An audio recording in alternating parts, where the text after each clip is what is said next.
ngicela niyekele le nkulumo yakaphakela umthakathi Jacinta Phakela umthakathi. Ngicela ukuthi siyekele bafethu. It's a waste of time. Ngiyacela. Hayi. Ngiyacela ukuthi sivele sibulale lembuzi. Sibulale lembuzi. Ngicela ukuthi sibulale sidle phela. Sipheke sidle. There is no way we can be. I mean, I even saw Max Makaya kwenye podcast analyzing into engekho. Yazi bafowethu ngiyangicela bafowethu ngiyangicela. This is not beneficial. Ngiyangicela. Lento President Ramaphosa wanted to achieve, he has achieved it. Yes, there is what we call, or what I call, casting aspersions. EPR, casting aspersions without saying anything. For an example, one day, Sinyasho, with, okay, some of you need to minangfana no ket makala, which is not true. Let's make an example, Puma. All right, nang uket makala, and then we've got a common friend somehow. Let's just make a story, and all of a sudden, a common friend comes to me. Hey, let's say a guy that I grew up with, and then we happen to be. Gutema started Tom. For whatever reason, forget the details, forget how we got there. For whatever reason, we take a picture.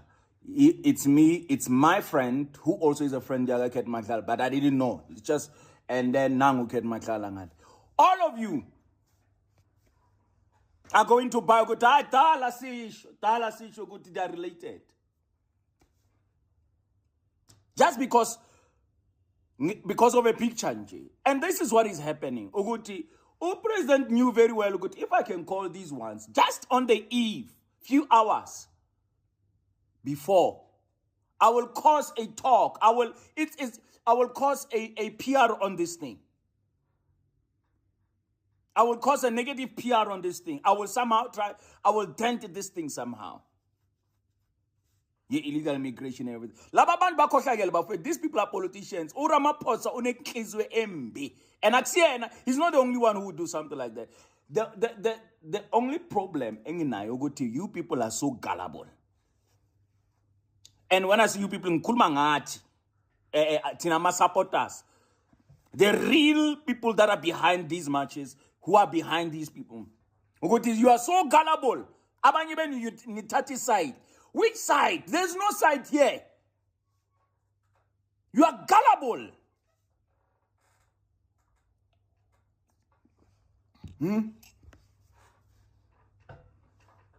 Tina samba no Jacinta. Tina bafowethu. Sonke sazi ukuthi the leading voice of this whole thing, Mangobese through her organization. No. But this thing is a country thing. We're just thankful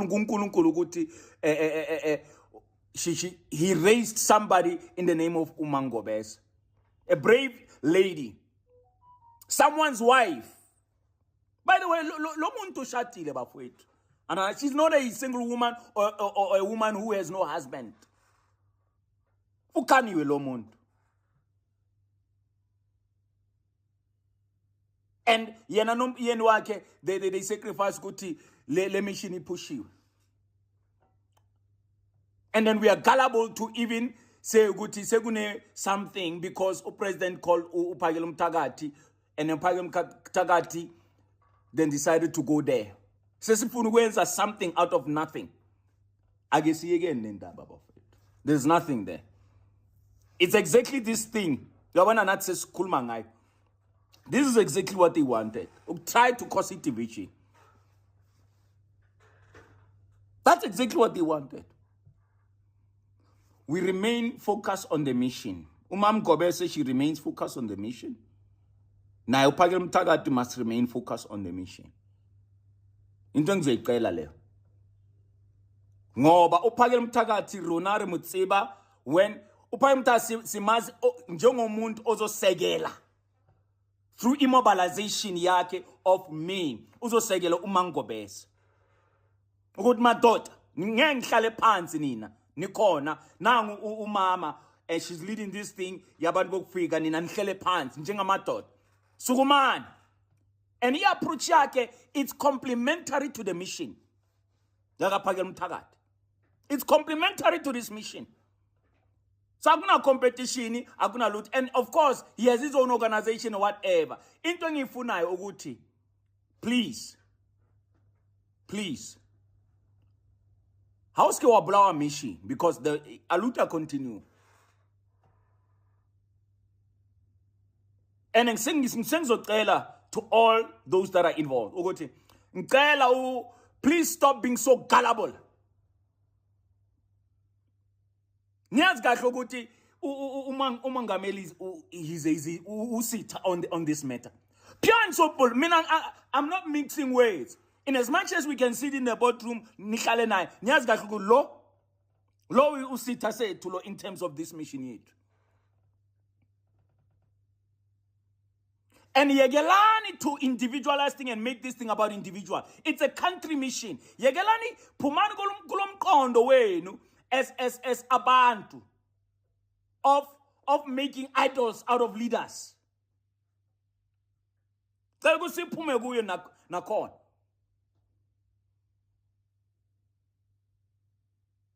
Kwelangwetsa di leader tsa lona, that is the reason why we will be so backward. And we will never achieve anything because we make a mission about individuals. That's why kuna ANC ne MKP manje. Kuna Mazuma side, kuna Ramaphosa side, kuna Mbeki side. I don't know if you get what I'm saying. The mission continues. The mission continues. Lembuzi ngicela ukuthi si bulaleni bafethu. See, there's only one enemy, illegal immigration, and then Loba Ramaphosa is presiding over that thing. Nabanye futhi who will come after, who don't sort this mess out. That's our mission, that's our focus. Kakusihlale kuyo le.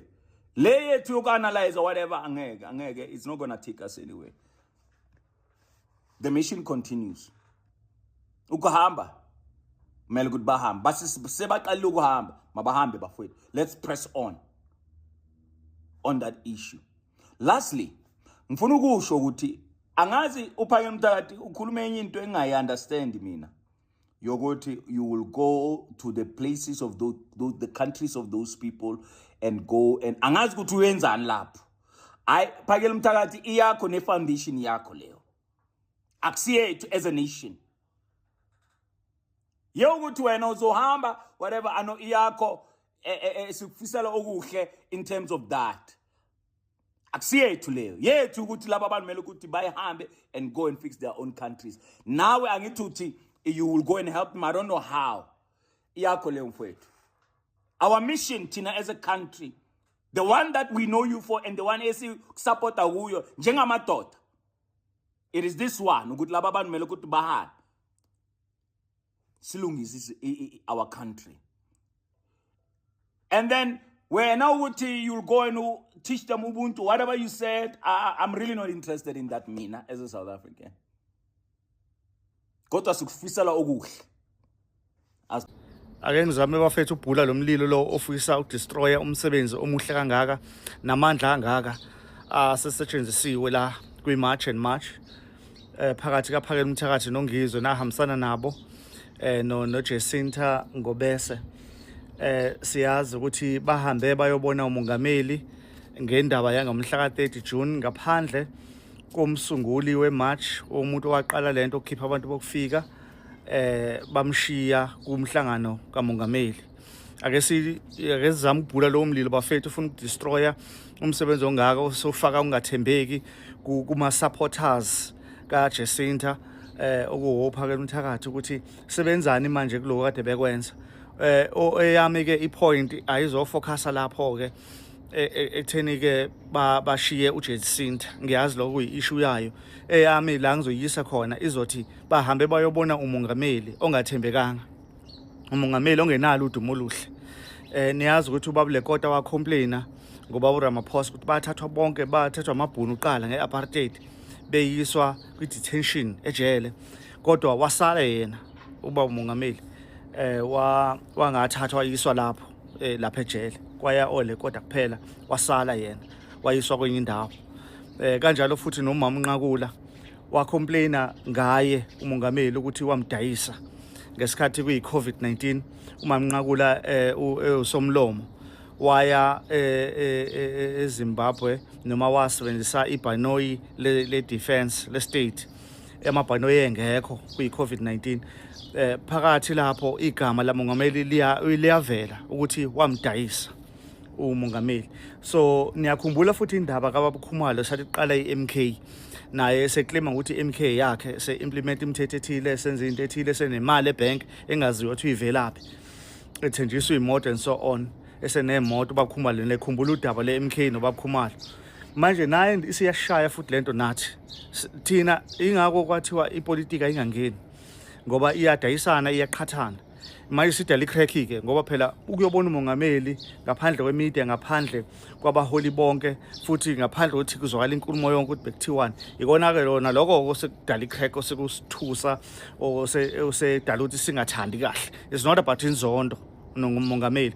it's about i-character yakhe i-reputation yakhe udumo lakhe alukho right so akathembekanga bahambe bayobona umuntu kuvele ongenalo ngisho nodumo oluhle nokusebenza emphakathini nongasinaki kule ndaba le yabo kufika bahamba bayombona babuya nenkulumo emfishane engeseningi umongameli ubhizi kabi uthi angeze ezodudula ama-sentence awu-2 nje mase yahamba iningi into ekhulunyiwe kodwa manje ayisaveli yonke ngenxa yalokho-ke ikona lokho kudala ukuthi nalaba abaholi bomphakathi nabo-ke sebenze kanjena sebezosidayisa-ke ipolitiki futhi iyadayisana vele inamanga phakathi ingakho kade singayidingi iyona-ke lento engibona mina ukuthi izoshisa-ke manje ekutheni sibangabaze ishisa umsebenzi wethu udestroye wonke la mandla ethu ayilungiswe-ke lento bafethu uxoliswe mekwenzeka babuyisane mekwenzeka uma ukuthi bayalibona iphutha labo it's not about inzondo is about bahambe bayobona umuntu ongenalo udumo oluhle nayo-ke ipoint yami la ikhona. Morning, South Africans. It's a Sunday morning, but I want to quickly deal with this thing. The commotion yenzekayo ku social media about the issue Phakela Umthakathi no Jacinta. But Tunan, every revolution, every cause will have its own challenges, and there will be infiltrations, there will be divisions, there will be fight. But I want to tell you, the cause is bigger than everyone. The cause is bigger than anyone. So what is happening is bound to happen, because it can be backdated as far as the Bible, ancient times. They will tell you there were divisions amongst themselves, but there was a cause to preach the gospel of Jesus Christ. And so what I'm trying to come and tell you is that do not be distracted about what is happening. The cause of fighting against illegal immigrants is bigger than anyone. It's even bigger than Jacinta herself and Phakela Umthakathi. There were people who came before. They put South Africa First movements, Abo Dudula, they came before. But because the grace was with Jacinta and became popular, it's not because it's a kugliwa. No, this thing is about the cause. So the enemy rejoices when there are divisions. They think izawuphela into yokufight illegal immigrants. No, it's not. Paulos no Peter, they came to the party of the apostles kushunyayelwa ivangeli. Paul even rebuked his followers into yoba, why are you so fond nge-characters? Nimane nisithi omnye ndingokaPawulos, omnye ndingokaBarnabas, omnye ndingokaPetros. No, what Paul anini ngabokaKristu na? Here we are not about people, we are about the cause, which is illegal immigrants.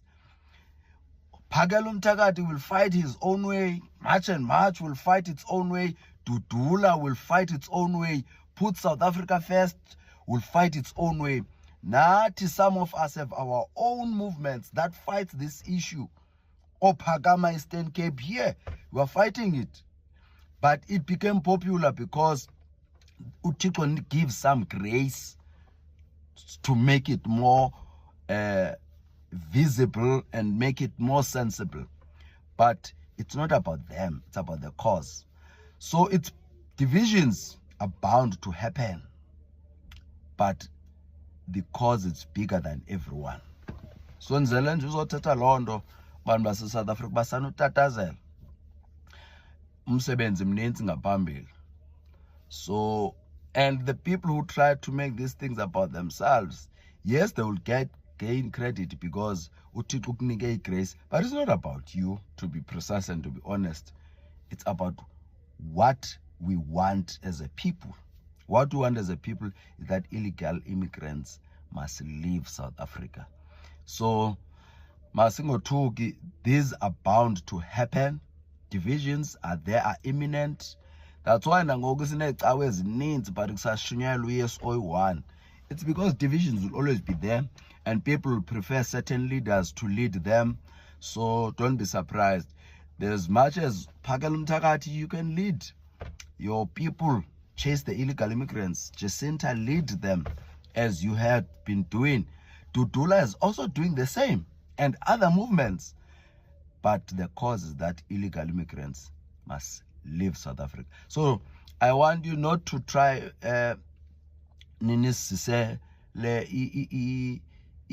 issue that you think that izawuphela lento siyenzayo. Ayizuphela lento siyenzayo. It's just that characters are different, leaders are different, followers prefer different leaders. It's normal. It's normal. But the cause is bigger than everyone. Sanibonani. Ngiyaye ngizwe nje abantu bengichaza.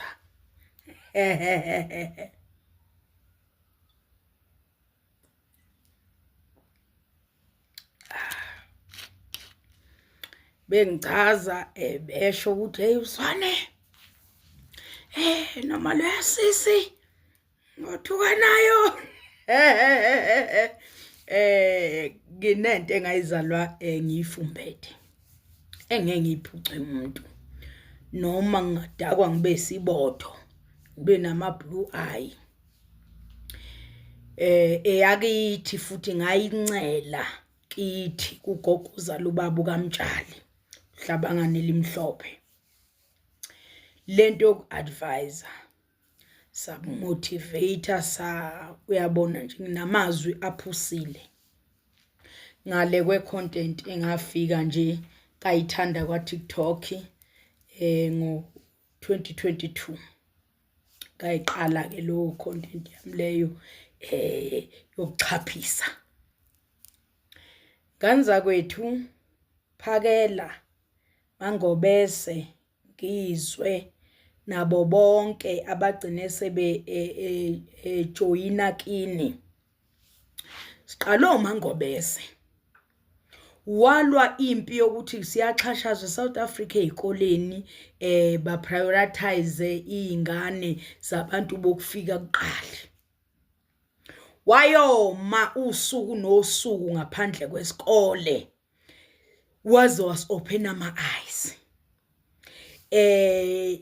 Wasungula imarch and march ngesimo sokulwela imfundo yabantu base South Africa kuxhashazwa abantu bokufika wanqoba.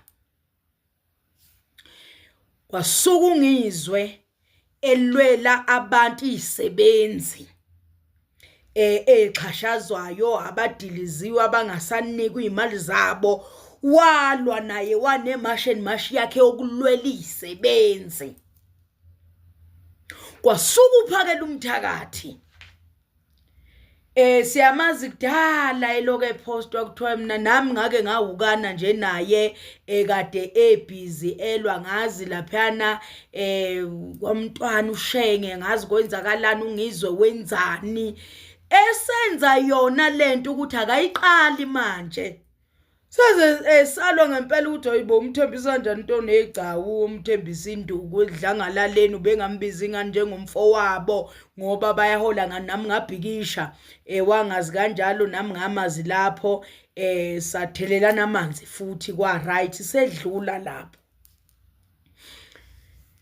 wasuka edolobheni langakubo wayocha hambani madoda anizolungisa amafoni ndayisa otamatisi la bakhono auntie bakhono gogo bazodayisa utamatisi waklina nobathathu nize ngemqondo engafani kodwa yakhe isizwe nazo senyula ebugqilini sigqilazwa abantu bokufika sibukelelwa uhulumeni sabona into engajwayelekile ukuthi uma kunembhikisho uPhakela uMthakathi amemeze ukuthi kuyothandazwa abefundisi begona amasende emzini yabo bazishumi nani uPhakela uMthakathi wayothandaza nosikhotheni phansi kwezihlahla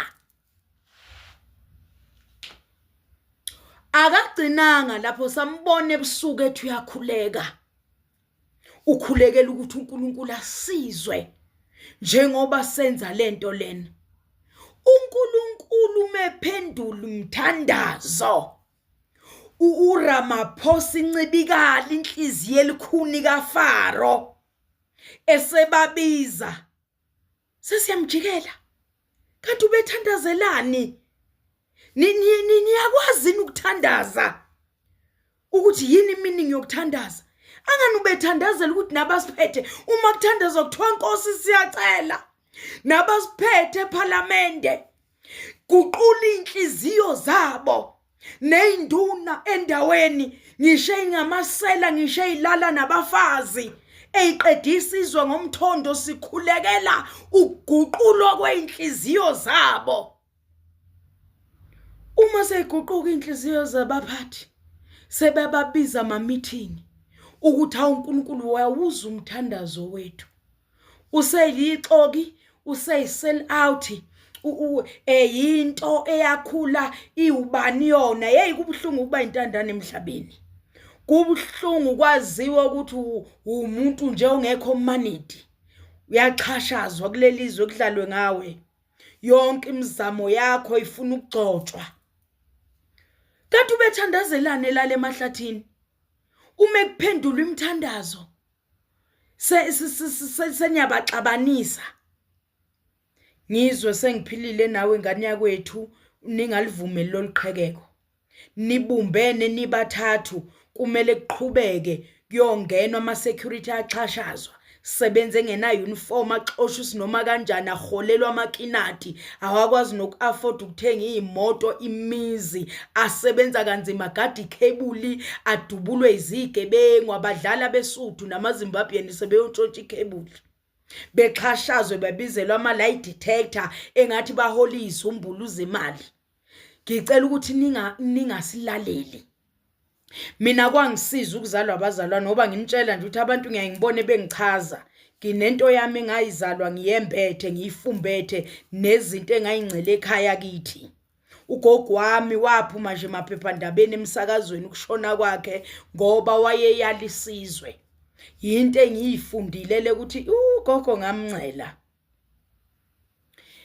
ningayivumeli lento ukuye enkonzweni ngimncane ngikhula azaphumelwa izinyo ngeMaranatha enkonzweni eNewcastle ngisuko Lundi ngekwenzeka iaccident aphumelwa izinyo ngalimala ngibazibazi mina nginjani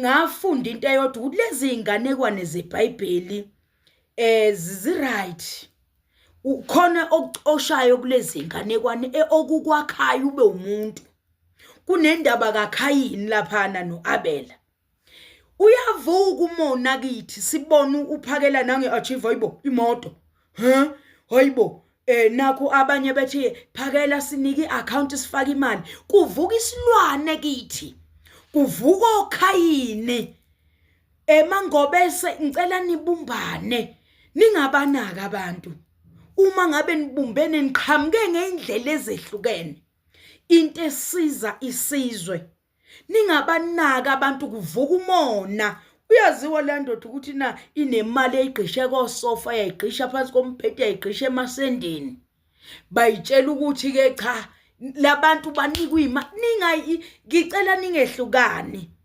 uyabona thina amaPakistani asishaya nje nabakwezinye izizwe noma Zimbabwe Malawi wafika emsebenzini akabi nomona ulanda abanye babakhiphe out abase South Africa amaSomalia amandiya bafike bethi Big Brothers isitolo ungafunga ukuthi abandawonye ibonge ezehlukene thina abantu abamnyama mostly amaZulu hayi uKhayini umona jealous kulandela amaXhosa uyabona amandebele amaSwati amaPedi amatso umona kuvele kuvuka umona uthi nange achieve qalo yedwa kwenziwa ama video nangu uphakela wathi into abafocusa kuya abantu hembi ukuthi uphakela wathi uyabona njengoba ngikhuluma ngifaka isend uzozwa hayi usuyimoshile lento ngokufaka isend abantu bayebecubungule izinto ezibhedayo ngenxa yomona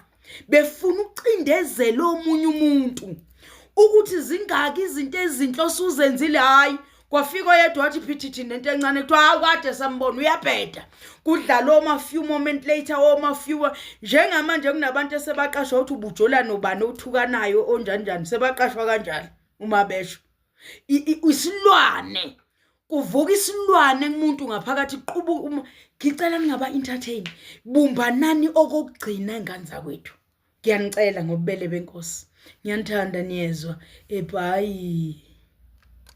Welcome to Mkosa Samzansi. If today is your first time visiting this channel, please do the right thing and click the subscribe button. South Africans are really not happy ngendaba yokuthi kube nelicheke between uPhakela Mthakathi and uJacinta after Phakela and Ngizwa went to see Ramaphosa, and people are saying ukuthi let us not focus on the beef as focus on chasing away illegal foreigners, because at this point people are really losing focus. People are dragging uPhakela for leaving uJacinta ngalesikani ayakubona uRamaphosa. Do comment your thoughts down in the comment section.